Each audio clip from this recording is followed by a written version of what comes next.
Know what? Let's jump straight in. Hey everyone. Just want to give a quick update. I got a lot of requests actually for the Nucleus template that I did, also Audio Imperia Nucleus that I did for Cubase and also for Logic. And I was hesitant doing that in Studio One because there is a known issue with Studio One's performance in regards to negative track delay. Funny enough, like 2 days ago when I did that night session stream, I was talking about that and also showed how Studio One behaves with that and what the issue with that is. So without further ado, I want to jump into that because very much the next day, my good buddy Alex Pfeffer posted a video on not only a possible workaround for that issue, but actually a solution for that issue.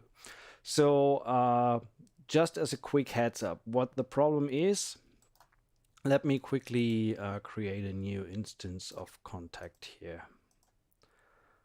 So now I want to have a new instrument contact. So add that. Why did I name that VO? Doesn't really matter.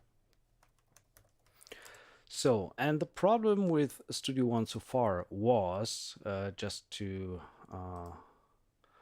bring you up to par there, let's take one of these Nucleus instruments. Let's take the string section. For example, the spiccato. So, and Audio Imperia have a system consistent throughout that. How can I move this? There we go. I have a system throughout that is the sample start, and when you move that, you see that value down here. So when you bring it all the way to 0, hey Everedic, welcome. So when you bring this all the way to 0, you get an immediate response from the samples.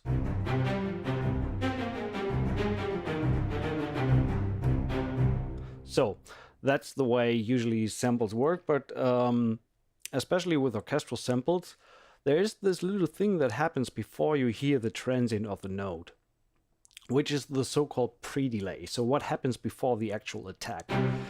And there's a bunch of different settings for different developers and libraries out there. So Cinematic Studio Strings has a pre-delay of -60 milliseconds. Performance samples, for example, goes I did a stream on the ukulele, on the cinematic uki library that they did, that requires a negative track delay of -200.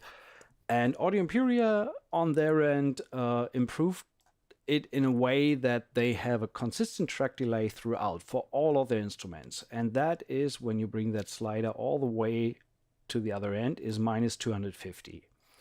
So what that does is, let me quickly show you that by just putting down a quick, let's say 8th notes, or actually 16th notes, it's fine.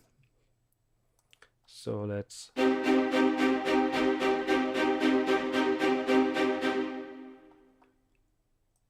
That was triplet actually, that was not intended. Again, so quick 16th notes. So 1 bar is fine, we don't need more. Let's do this. So this is the way it behaves. Track delay is all the way to 0. So that's the way it should sound.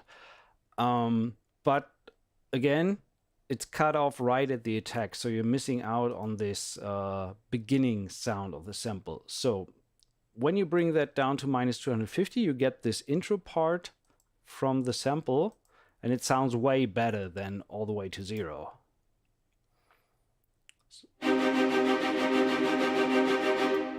So way better sound, but the problem with that is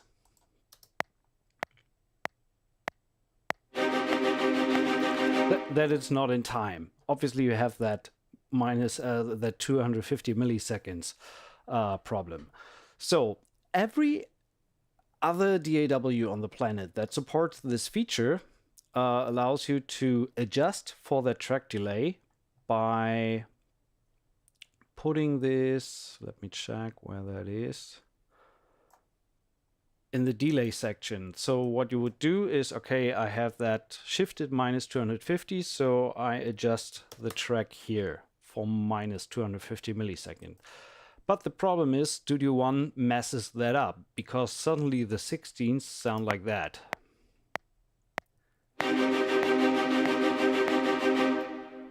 For whatever reason, why is that working now? I don't know. Usually it messes up the MIDI information. This is strange. Why is that working now? Let me quickly no. Come on. That is a great showcase. Why is it suddenly working?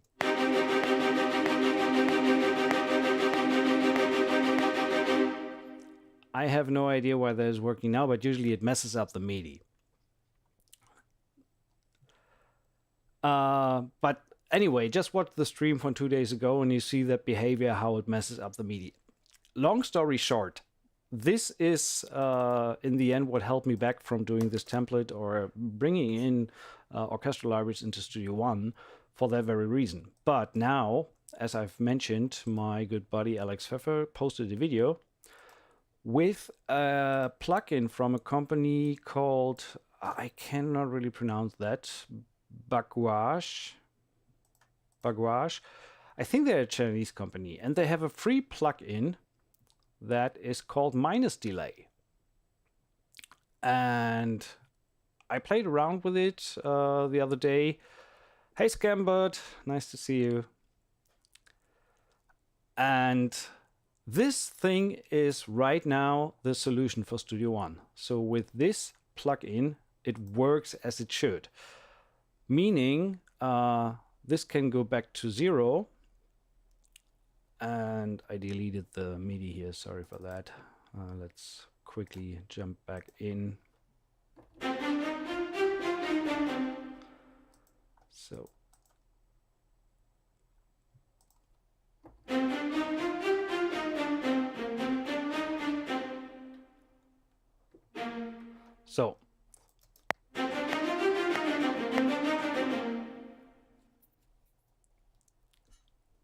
I actually have the VST3 version of that plugin loaded for this, but we will look into that in a second. You need to make sure that you use the 64 extension. But yeah, let's look at that.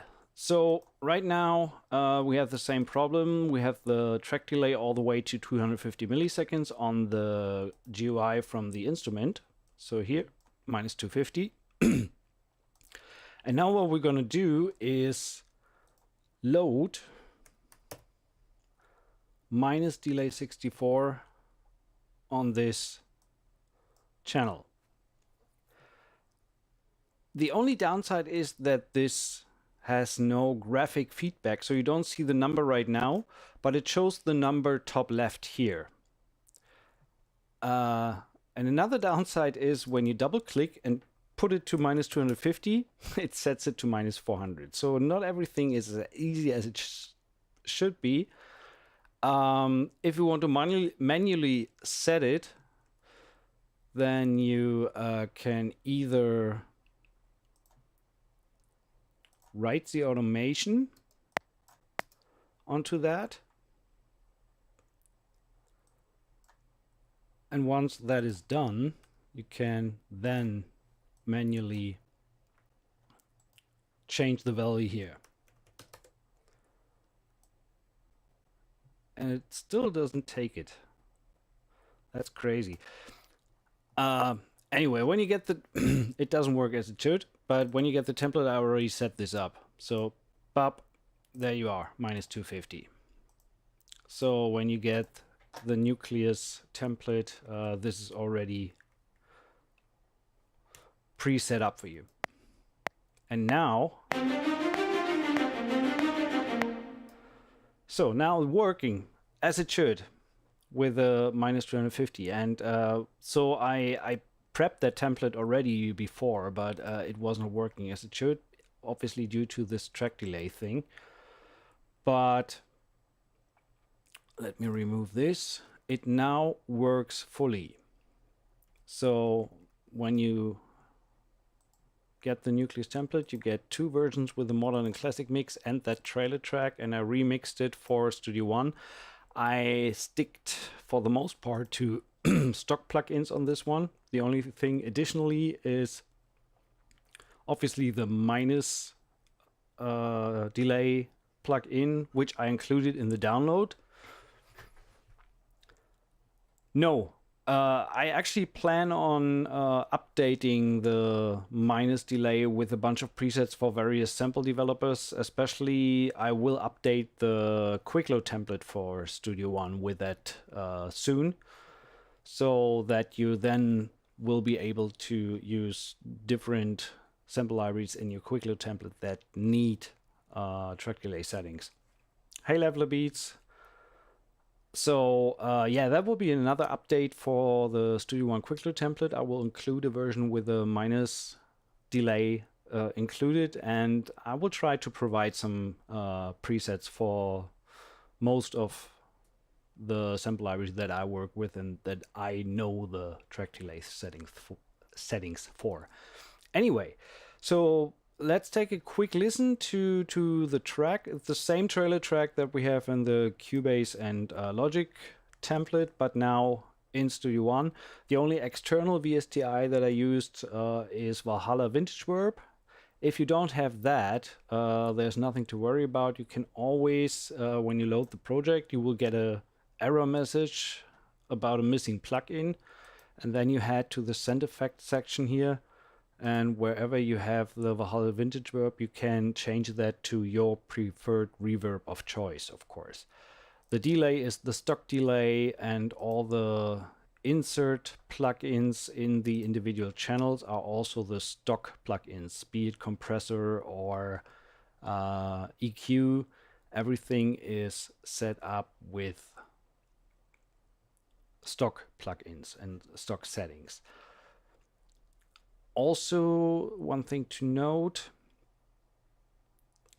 this will for now not work in Studio One version 4. This requires Studio One version 5. Sergio, you have a great time with the quick template. That's awesome. I love to hear that. So let me quickly play through this track. One thing that I changed, I initially set this up with one contact instance per instrument, but that brought the CPU close to kick in the bucket at like 95%.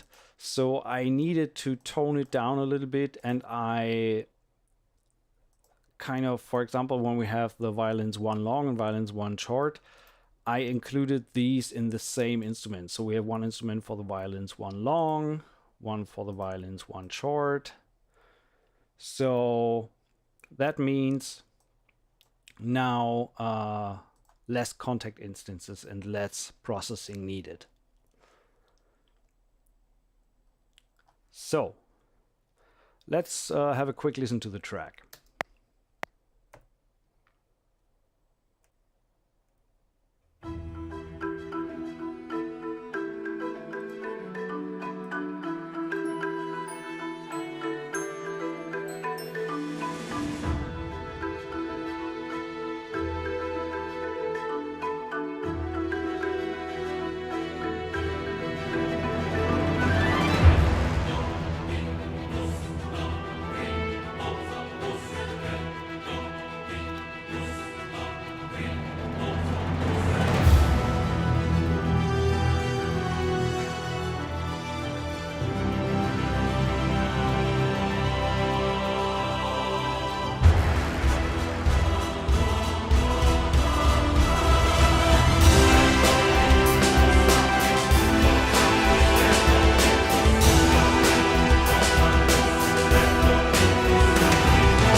So you see the CPU with this, every single channel has processing applied with all the reverbs and everything.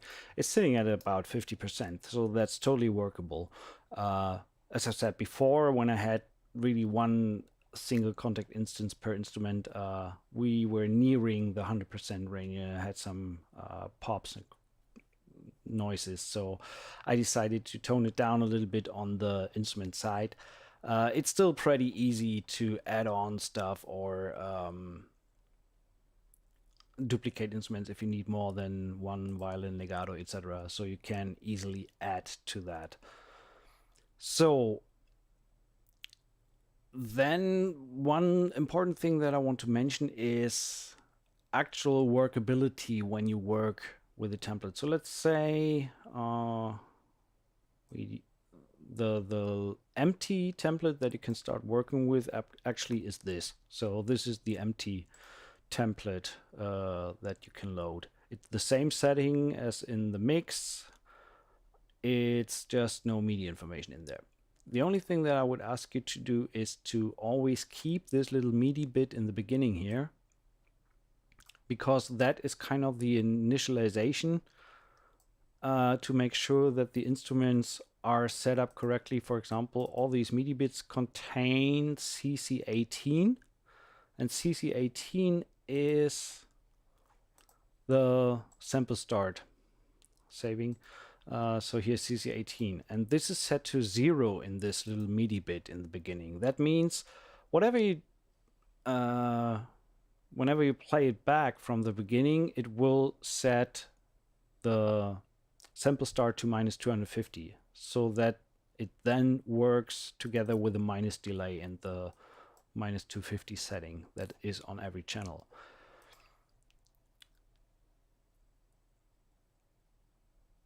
Thank you, Scambird.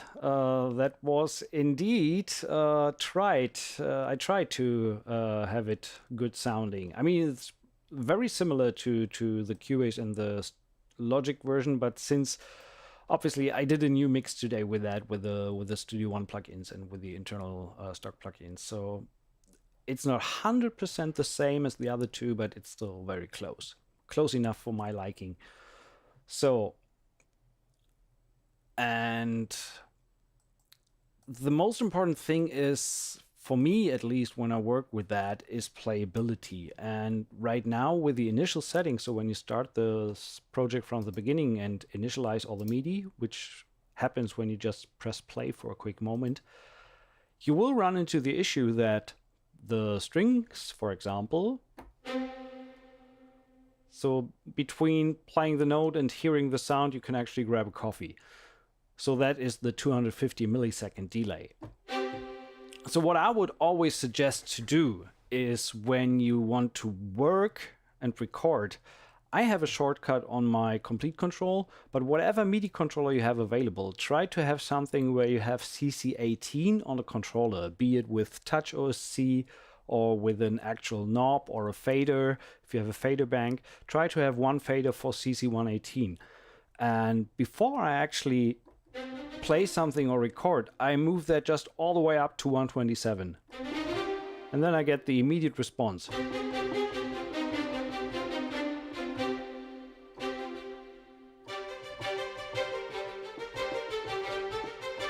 So, and then I can record 2-click whatever I want to do.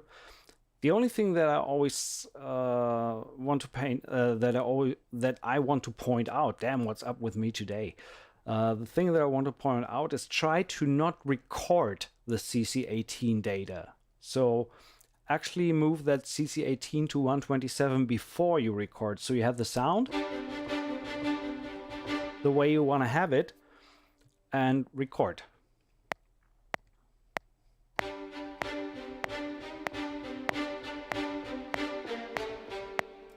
So right now, when I don't play from the beginning, so the CC18 that I moved here manually is still sitting at 127 in the instrument. You can see that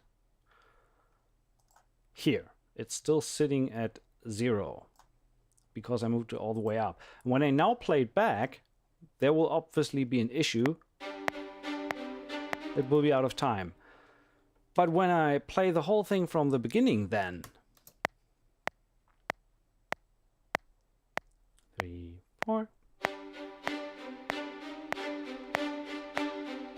then it will be in time, because this resets the controller.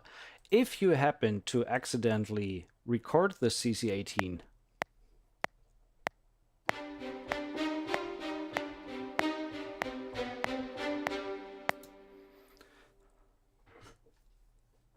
Sila, this has nothing to do with low latency mode.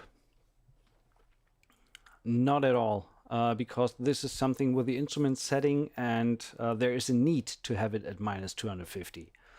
So, because these samples just sound better played back at 250. So when you accidentally record the CC18, like you can see here, then it is obviously very, very bad.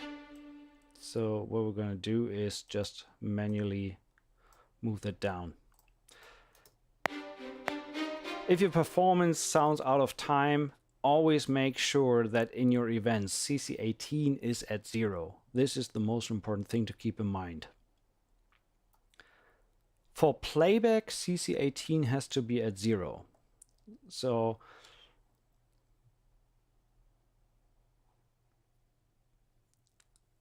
if you do not record the CC18 before you record, so I move it before I hit record and then get on recording. Hopefully, why not?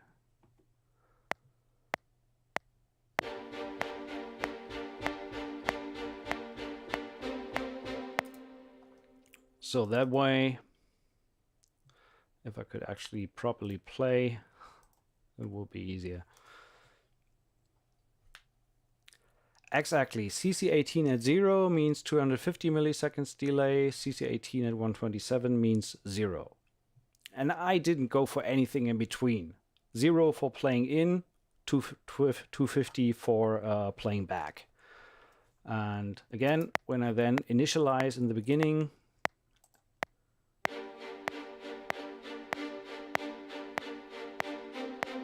everything sounds as it should.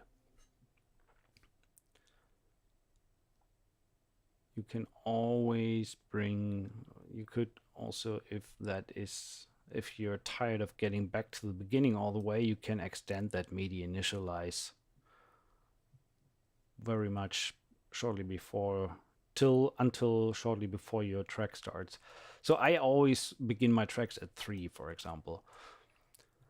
So, anything else other than maybe just write a little bit with it? I'm really happy how the drums turned out, but on the drums you don't need CC18.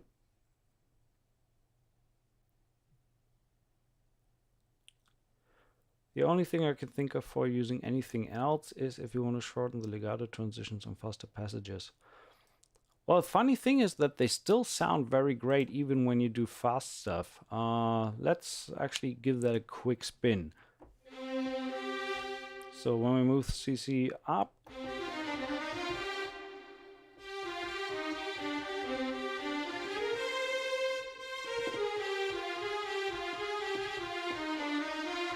let's record something like this without the click.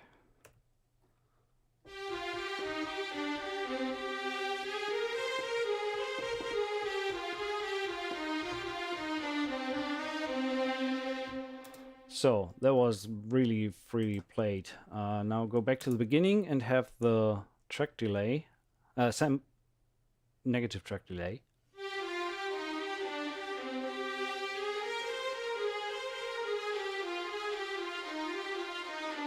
Okay, there's one issue with that very fast line here. Obviously, it might be a good idea to bring the track delay down there. Which would, I think, provide a bit of an issue with the -250 in the plugin. I'm actually not really sure how that behaves. Right now I'd say don't write fast legato lines. Worst case scenario. So you see I didn't record any CC here. So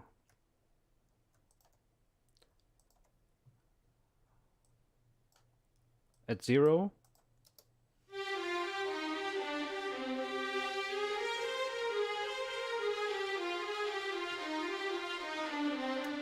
On the other hand, now the legato sounds fine. I mean, I don't think that Jaeger is specifically aimed at that type of performance anyway. Not Jaeger, Nucleus. But it's still, in the context of a mix, I would get away with that.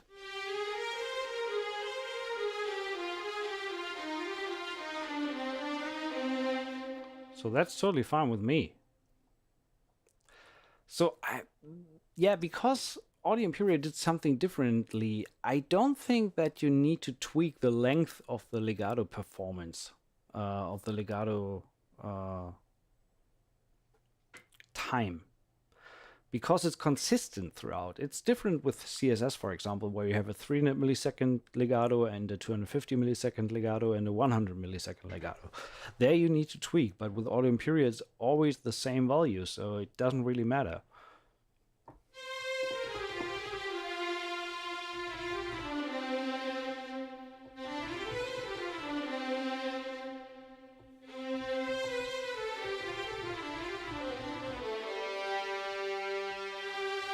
Because you can't actually change the legato speed. What you do with the sample start offset with the track delay is actually cut into the samples, but you don't change the actual legato length. So all the way up, obviously the legato is very short, but also sounds shit. And even when you do the middle value, like 125, it still does not sound as good as on 250. So honestly, you're better off leaving it at 250 and not changing the value there.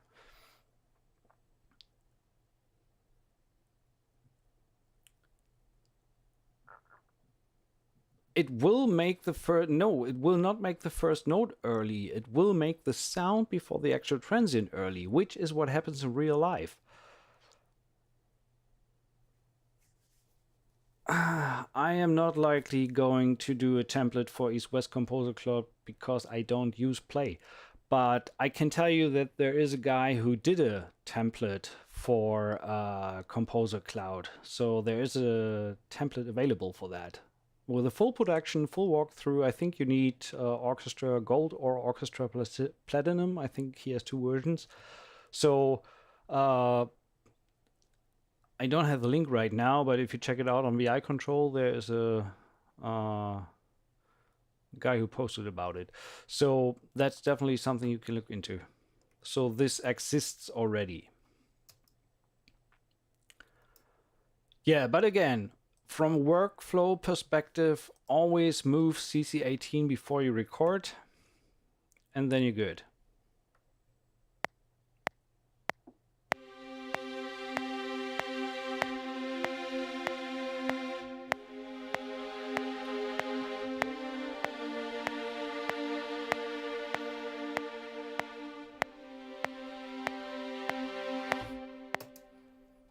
So, and yeah, what you hear right now is pretty much the same processing chain that I have for my demo track for the template. But you are, of course, free to change whatever you want to change and adjust it to your sounds. I said that on the other templates, and I will say that again on this one. Please take all these settings with a grain of salt. I mean, they are for these instruments, and based on my track that I wrote for it, that doesn't mean that this absolutely 100% translate into what you write with it. So you may definitely need to tweak. You may definitely need to tweak your settings depending on what you write. But for now, you can really see these settings as a starting point. It's for every instrument that is Nucleus. Nucleus, I have that kind of track preset in there. And again, when I want to record a cello on top, I would bring the CC up all the way before. Well, first of all, to bring the CC down here. CC up here.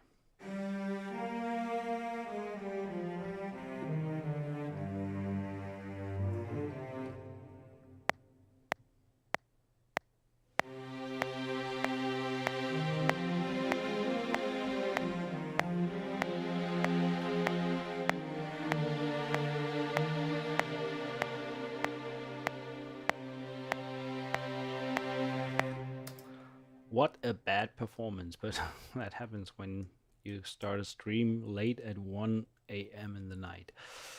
Is what it is, but I just wanted to give you a quick update on what this can do. So when I go back to the beginning, everything should at least align.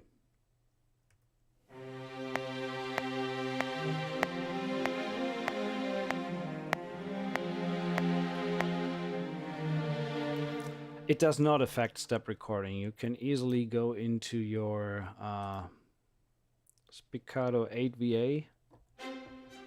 I mean, you hear that when there's these 250 milliseconds between hitting the note and the sound that you hear. It's like a bad buffer setting on your DAW, but you are definitely able to do a step recording with that. And even simpler, since you don't record the CC18 in step recording, you can just move it around. So let's keep this the track delay at -250, so that means CC18 at 0. If I activate step recording for 8th notes, for example, I can still play.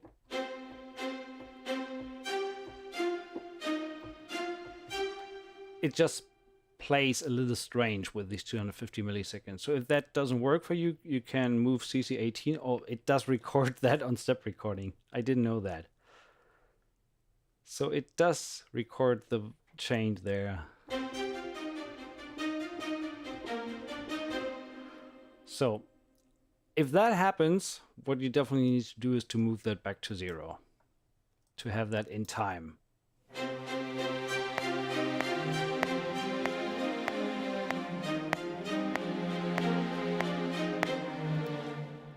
Could we write something nice and not that shit here?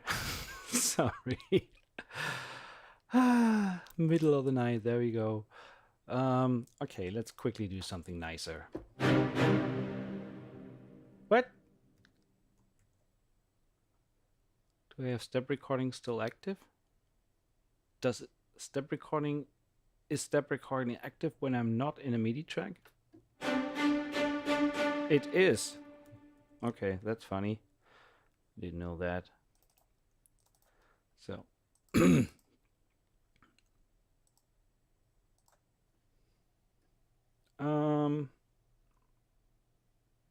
thank you for saving.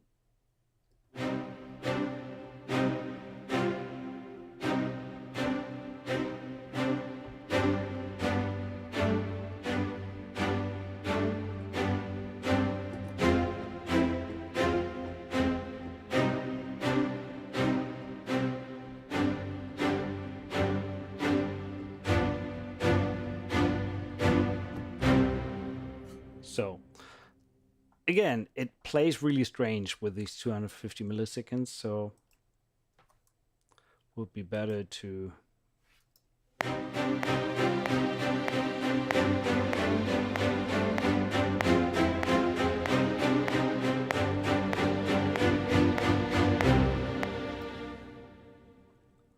there was that other MIDI note still ringing.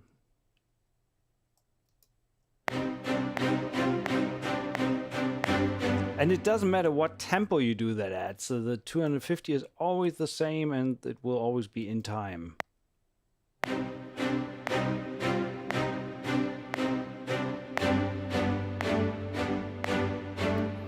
The same when you move the tempo up. Sorry for the string players here.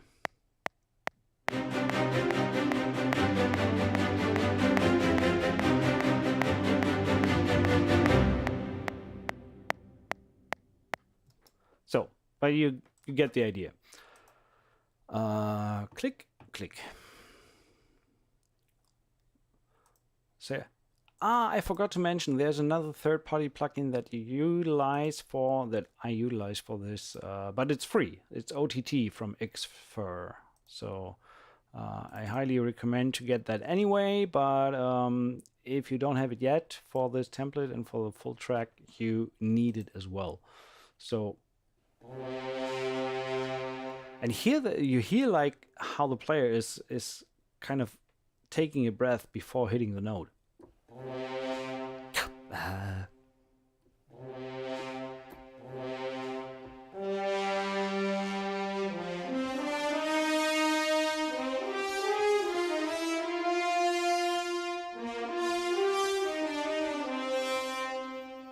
So again, if I were to record something, would bring the CC18 up all the way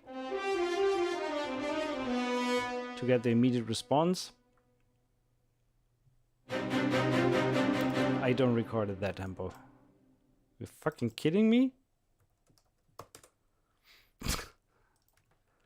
And click would be helpful too.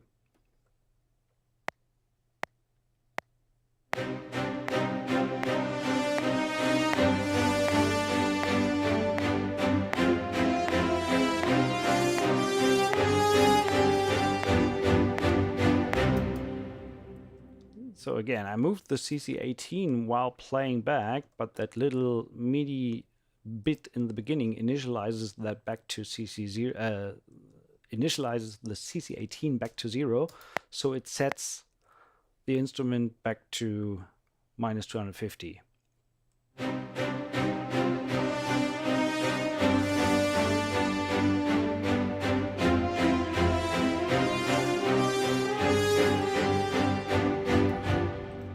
The rest that is out of time is just my shitty playing right now. So about Virtual Mix Rack, what plugins for string and brass? Usually when I work with Virtual Mix Rack, I always have the virtual channel in the beginning, and if you want to, you can put some preamp in front of the sound to give it a little bit more beef, but that's absolutely optional. And actually I combine usually two EQs, which is the FGN. On the higher strings I use that to low cut, and depending on the sound I'm aiming for, I either crank the highs a little bit to give it a little bit more beef,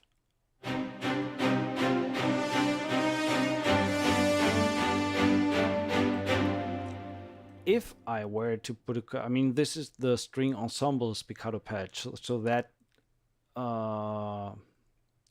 can handle a little bit more processing than the individual instruments. But if I were to put a compressor on it, I would dial in like 2.53, nothing more. Gentle attack and a little bit faster release. I want to let it go pretty fast and then just adjust the threshold until the needle just jumps a little bit.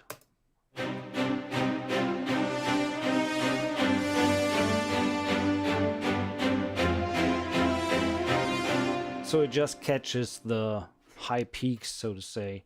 And usually I even keep the makeup gain at 0, so I don't even bring it up all the way unless it's needed for the track. But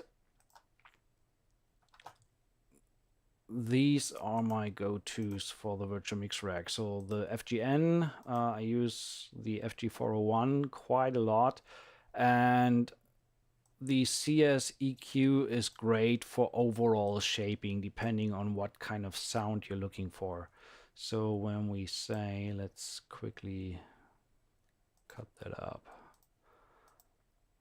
So we just want to have this and get rid of the horns here.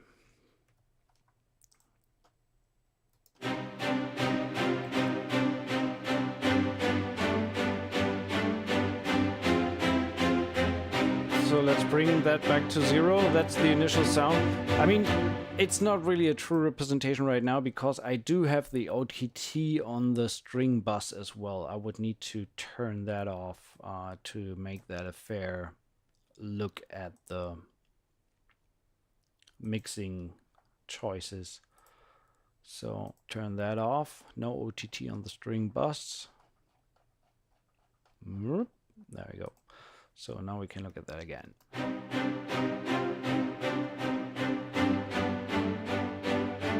So the custom series equalizer is great for broader strokes if you want to have that sheen on the high end. The cool thing about the custom series is that you can really move that quite a bit before it becomes annoying in terms of sound.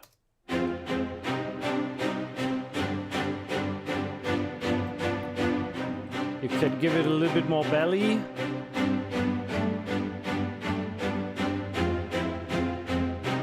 And you can take out a little bit of the boxiness at 600. That gets away from the classic sound and gets you more a little bit of a hybrid sound.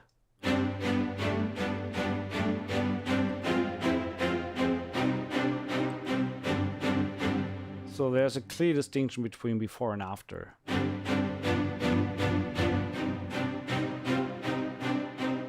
You really hear the ong.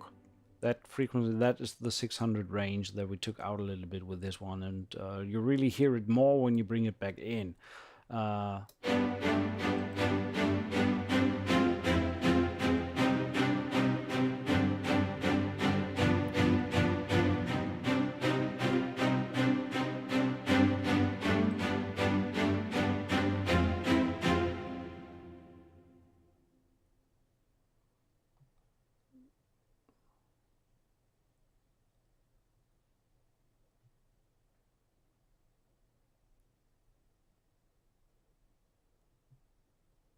I'm just reading your comments regarding Reaper.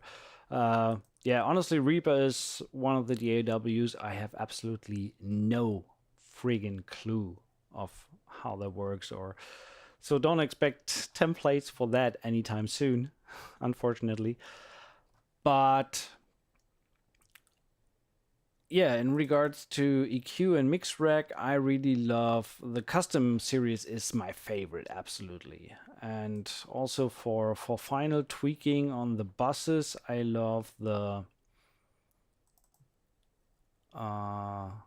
air and the earth. These two are great as well. If you just want to bring in, pretend that will be the stem group. You gotta be careful with this one. This is very similar to the Kush Clariphonic. A little bit goes a long way with this one, so really you need to be careful. Just a tad.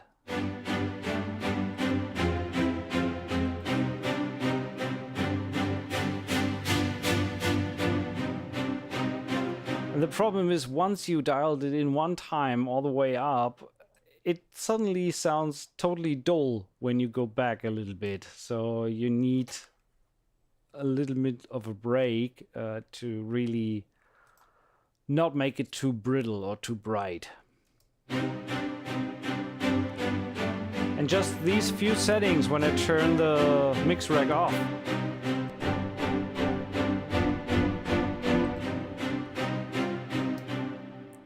But you can get similar results with the stock versions of EQs as well.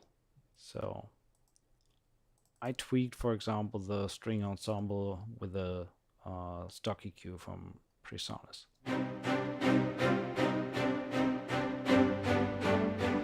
And it sounds a bit duller because I did have the OTT on the string bus, and when I reactivate that, then you hear.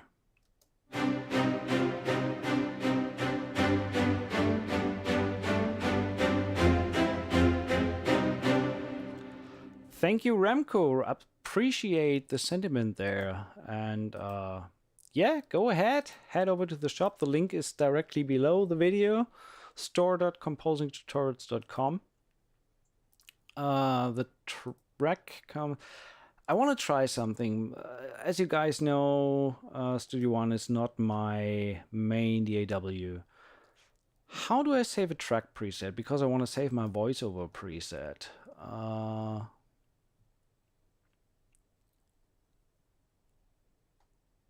Help me with that. How do I save that as a track preset? I think there was a way to just drag it.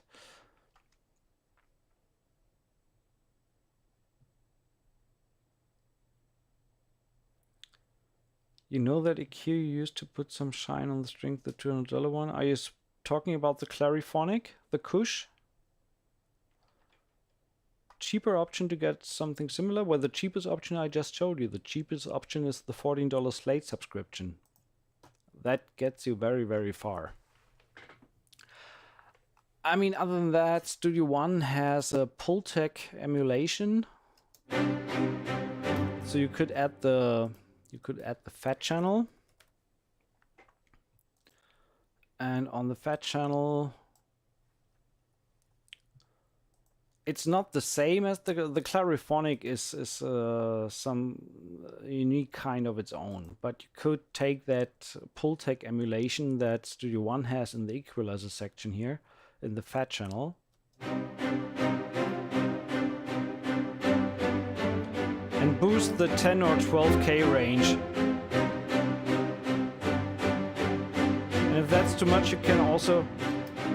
The Pultec has a famous design like boosting and attenuating at the same time, but the results between the two is... I cannot describe that in technical terms. It just sounds nice when you bring both up.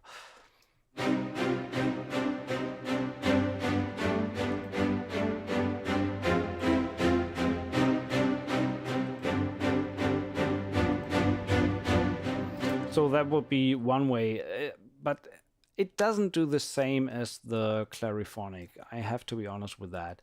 And again, when you bring in the virtual mix rack, if you have the Slate, that's pretty much the cheapest option I would know that gives you that same kind of effect. Is either the Air. They also have this, I think this is a free version. I don't know if Slate still has that, but when they brought out the whole mix rec thing, the Revival was a free plugin, and maybe that's still available as a free one. So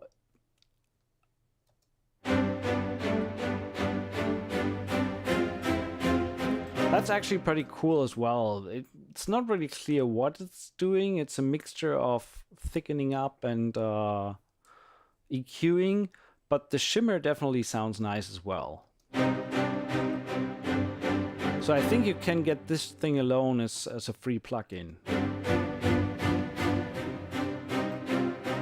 And this is pretty much the high end, and this is the low end.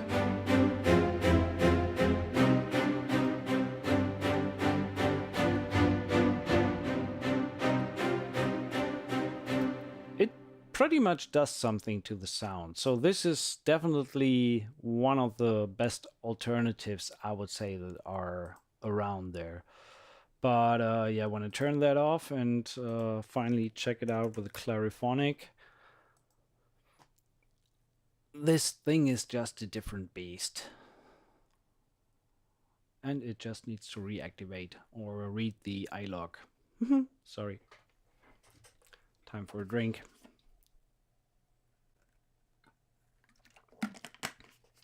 So that's the Clariphonic. And yeah, you have different settings. For the high end, you have presence, sheen, shimmer, or silk. Or turn it off. I usually go with sheen. I love that setting. And this is the upper mids, you can say. Something like 800 to 1.5. Gotta tweak this knob very, very carefully. Usually I go with the open setting here. and bring this in just about to the 2-point mark, and the same thing here, right around there. And when I turn that on,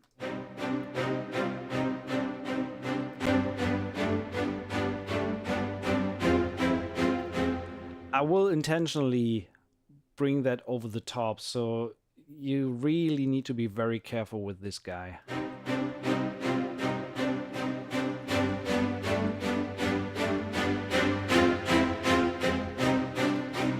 And suddenly when you turn it down afterwards, it sounds like you recorded the whole thing under a blanket or something. It's crazy how fast your ears adjust to the heightened frequency spectrum. So Remco, thank you very much. You were fast with that one. So this is the Clariphonic. The Revival is definitely a good contender to have something similar. It's not really the same, but it's near. And if you have the Slate subscription, then obviously you can use this one. I love the custom series equalizer in the 12K range.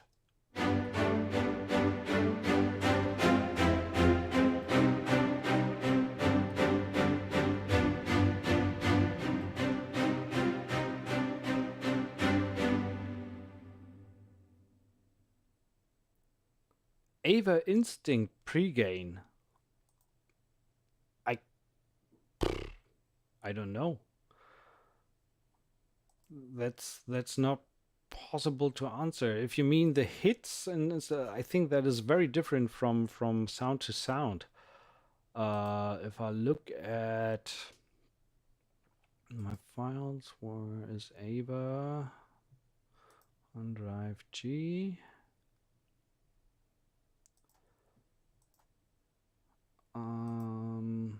So yeah, the samples. Do you mean on the instruments, on the hit instruments?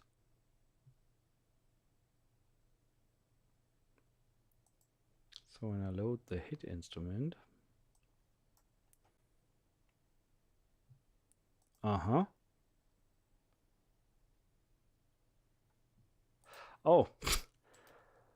Contact would be nice. Funny enough, I would think that actually that loads an instance of Contact. Okay, it doesn't. So let's put Contact in here.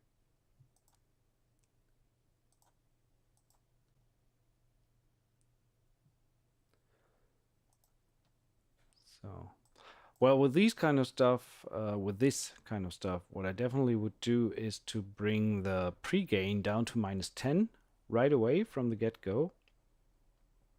So when we look at this channel, this is the voiceover. I think this is the Contact. And I want to see the input controls. No, I want to see the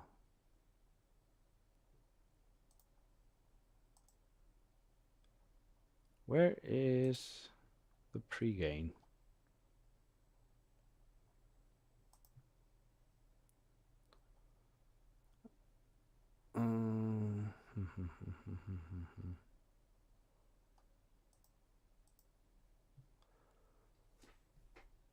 There is a way. I mean, in the big mixer up top, I do see the pre-gain. Input controls, there we go. That's what I was looking for. So on that Contact, I would bring that down to -10 right away. So mixer. And now we can load that in Contact. I should have that in my quick load already. Sound effects. Ava. Of course, I don't have Ava Instinct in here.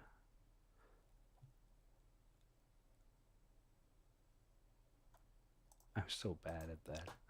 I should prepare my showcases better. Ava Instinct instruments. Actually, let's update the quick load here right away. sound effects, new folder, Ava.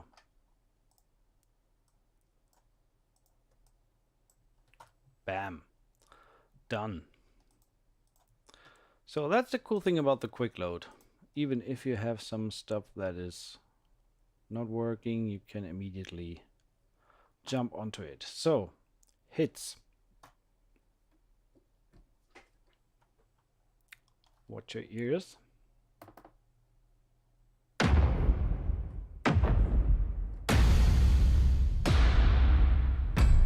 So these hits sound like they have no pre-negative track delay at all. If we look at the mapping editor, you can see that here. These start right away from the beginning. That is less than a millisecond.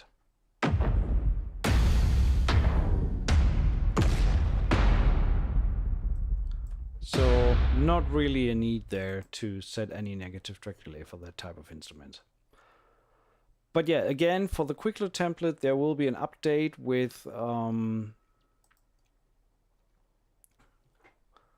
at least with some presets for the minus delay plugin. So when you load and import that here, so that you can say, okay, I'm using performance samples, and then I just click on the value and have that accessible directly. So there is that. Again, I want to just try to figure out how I can actually, you PreSonus guys, this channel, my voiceover, how can I save that as a preset, as a track preset? So next time I can load it right away. I think you can, I don't know if they switched to subscription only. I think you can still buy it, but I'm not sure. So don't put that on me. Don't take my word for that. I'm not really sure.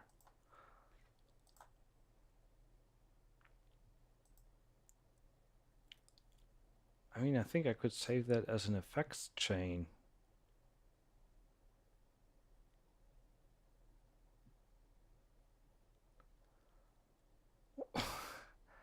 Nico, I'm not sure I'm composing anything. I just want to quickly showcase the, I released the Studio One Nucleus template today.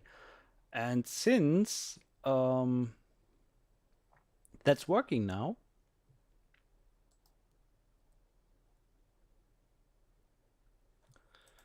but it's close to 2 in the night here.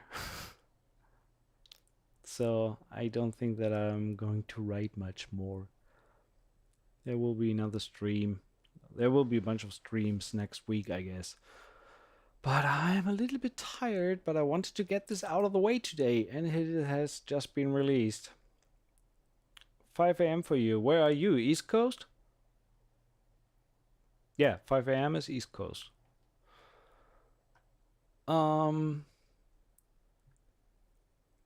Can finally anybody tell me how I can... Oh, there we go. Store effects chain. So I can definitely name that VO. But also, how can I save the full thing, the full track? I just want to grab it and drag it in and have my vocal track ready to go, whatever I'm doing. That must be possible. Apply track names to channels.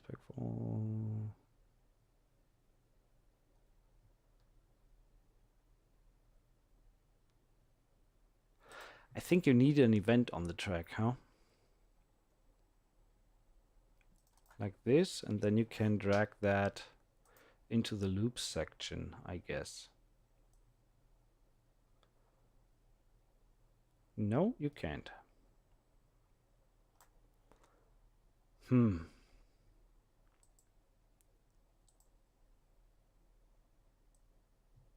Nope, not working. Anyway, at least I have the effects chain. That helps a lot, I guess. Yeah, then I can just click menus on the top or track. Add tracks.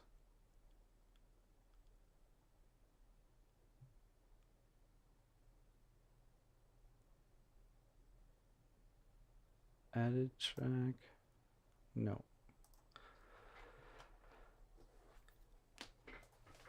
You can save scenes and export them as well. Well, I just thought the same way like when I have a MIDI, I can take the string MIDI that I just created here with this guy. I can take this whole thing and drag it into the loop section. And it will create a music or a MIDI loop. Well, actually it does not do it. Why does it not do it?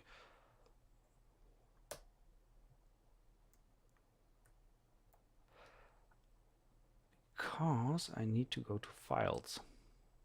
That's why. So let me try something. When I go to my project folder, which is actually Cubase templates, Cubase template, no, Studio One template, Nucleus. Okay, so when I grab this and move that here, yeah, that's working. And when I now take the audio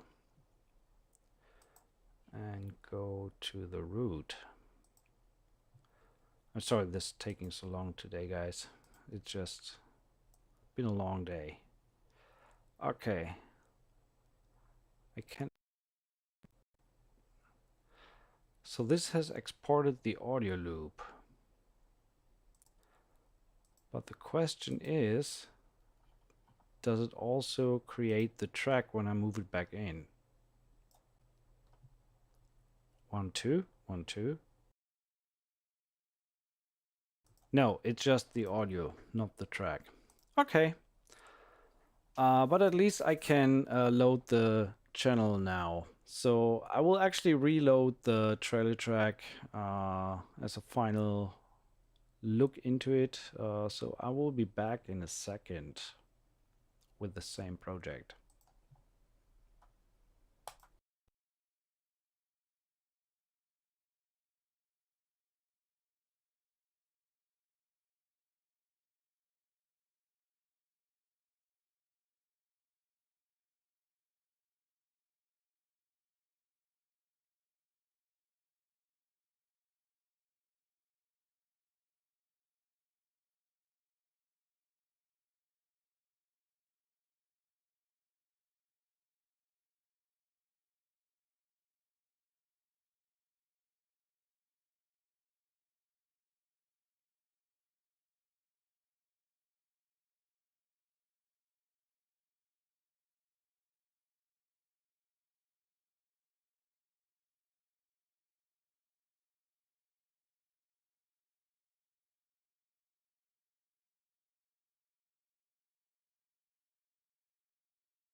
Okay, looks like it was actually loading with the voice over channel already. So I must have saved that beforehand. Don't worry about it, there should not be a voiceover channel in your download of that. How can I show you that? Bring the mixer down from here. So these are all the contact instances in the project.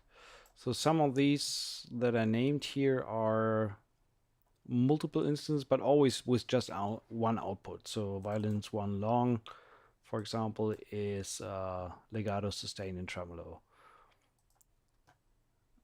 Again, as I mentioned in the beginning of the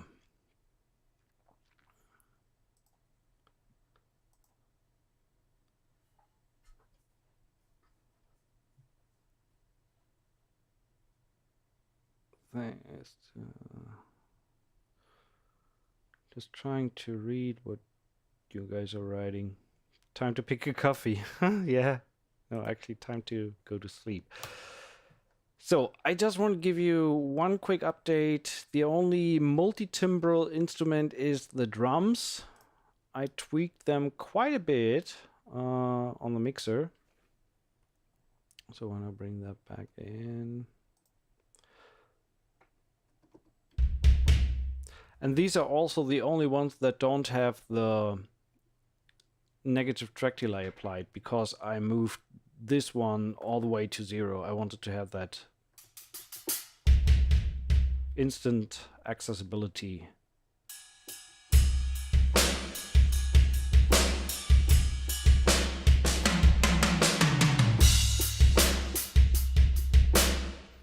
So obviously you can get more out of it, and it sounds very brittle right now, so very, very bright, but that's due to the nature of the track. It works in the context of the track. So again, released today, Studio One, quick and not quick load template, Nucleus template, all the sounds loaded. Obviously what you need for it is Audio Imperia's Nucleus.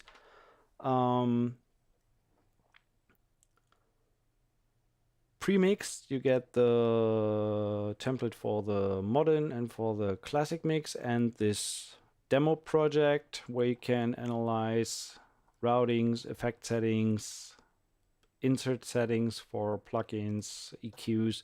For the most part, it's EQ. Some different settings for whatever instrument you're on. Here we are. You will see a lot of these low cuts in my mixes, because only the instrument that need low end have the low end applied. Other than that, so it's definitely less on this low brass, for example. And this one sounds great as it is, so it doesn't need any EQ. That happens as well.